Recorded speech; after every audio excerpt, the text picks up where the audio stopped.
Hi, folks. Welcome to Friday's Coffee with Jesus. We're now coming on to the teaching that Jesus gave after he walked on the water and the crowd found him. And I'm going to read that in a moment, but this is really quite amazing stuff. So let's read John chapter 6, verse 25 to 27. When they found him on the other side of the lake, they asked him, "Rabbi, when did you get here?" Jesus answered, "Very truly I tell you, you are looking for me not because you saw the signs I performed, but because you ate the loaves and had your fill. Do not work for food that spoils, but for food that endures to eternal life, which the Son of Man will give you. For on him God the Father has placed his seal of approval." Well, you know what's fascinating about that to me is that you would think that it's these wonderful signs that people will be going for. And Jesus says, you're not even going for them. It's all about your belly. So I think that this whole teaching reminds us of what is just so important. You know, what do you do for a living? Oh, I'm just putting food on the table.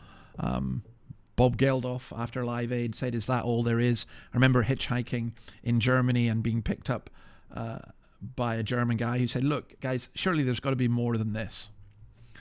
And I think this next section deals with all of that. So they asked for Jesus. When did you get here? Do you know what they like? They like the idea of a fish maker and a bread maker, a permanent source of food for them. I mean, this was a very rich society. The Romans served feasts of peacock's brains and nightingale's tongues. There were the fancy eaters, and there were, of course, the poor who struggled to eat. But Jesus says, you need to work for the food that lasts, not the food that goes off. Because that's what he says. Look what he says. Do not work for food that spoils.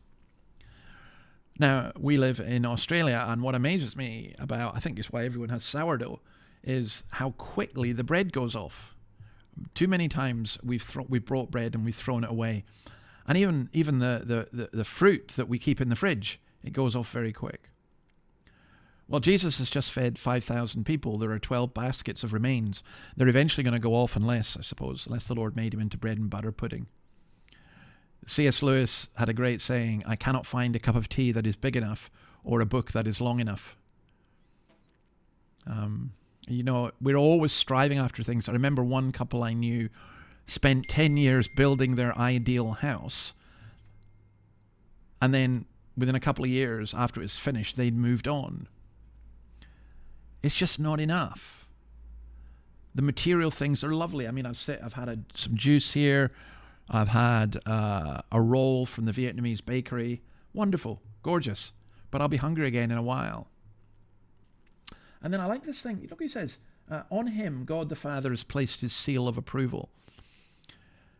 That's kind of like the sell-by date. I don't mind looking at a bit of cheese or something and it's got a sell-by date and it was a few days ago. I'll still eat it.